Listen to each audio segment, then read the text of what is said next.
Good morning, everyone. Thank you so much, Richard, for inviting me on your show.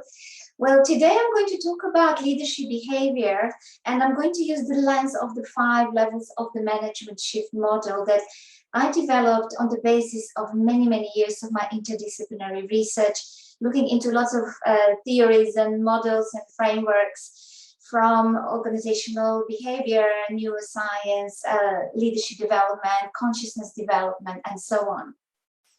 And I figured out that there are 5 levels that our individual mindset goes through, and there is a corresponding organizational culture at every level. And every level is characterized by specific thinking patterns, emotions, language use, leadership style and behavior, and there is a corresponding organizational culture at every level. So I'm going to take you briefly through those 5 levels, and then I will talk about in more depth what are the desirable behaviors that leaders have to show, especially today in this post-pandemic world. So level 1, the mindset is lifeless and culture is apathetic. Not much gets done. There is lots of fear, blame, worry, toxic leadership style, leaders yelling at their employees. It's not a good place to be. And then at level 2, we have reluctant mindset and stagnating culture.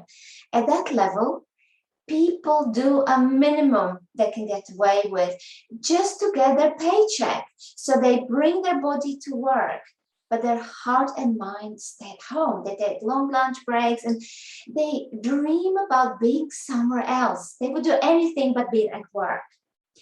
And leaders are very uninspiring. Think about David Brent in TV series Office, completely uninspiring leader. And then at level 3, we have control mindset and orderly culture. At level 3, we tick the boxes, we achieve KPIs, we are micromanaged. We do what we are told to do by big bosses that often have big egos. So levels 1, 2, 3, this is where majority of organizations are today. I would say about 80–85% of organizations are around those levels. And this is the main reason why we see low levels of engagement, low passion for work, low levels of purpose, low productivity, and often low profit as well. So in order to lead effectively, and especially in the post-pandemic world, we need to shift leadership behavior, the mindset of employees, and the entire organizational culture to level 4. Something magic happens at level 4. The keywords are trust, transparency, purpose, collaboration, networking. Also having a good sense of humor, as Santiago described. It's about having fun working. And that level, we see a step change increase in performance, innovation, engagement, productivity, and profit. In some cases, we saw 100% increase in profit within even a year after this big shift has occurred. Occasionally, we can reach level 5 with limitless mindset and unbounded culture.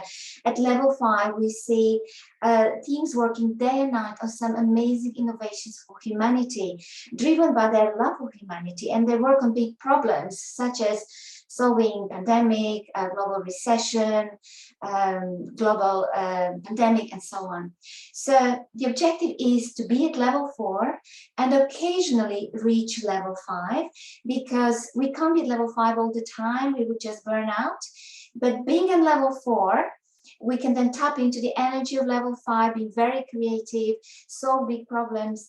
And if we go for difficulties, we can temporarily slip down to lower levels, but we bounce back quickly and easily to level 4. And to give you more examples of leadership behaviors at level 4, occasionally level 5 would be, well, first of all, have flexibility, allow people to decide when, where, and how they're going to do their work. So you can't micromanage them from level 3 anymore. But also inspire them to come to office, at least occasionally, to have these face-to-face interactions, which are very important for innovation, creativity. Also empower them to make their decisions. where they're most competent, and to distribute decision making.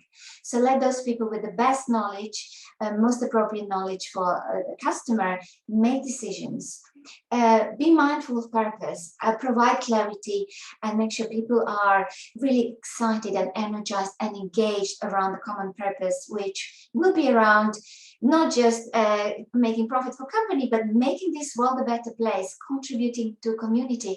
As Peter Drucker said, companies have to be a force for good for the society. Also create psychological safety. So it is safe to speak up, to tell the truth, create this two-way communication, not just this machine gun, as you mentioned, Richard, a style of communication, but it has to be mutual. Give autonomy. And last but not least, be compassionate leader. There's so many research studies coming out now that employees want well-being, they want psychological safety, and they want to also have some sense of stability. And compassionate leaders, humane leaders, level 4, 5 leaders can create such environments which will create conditions for high-performing hybrid workplaces. Thank you.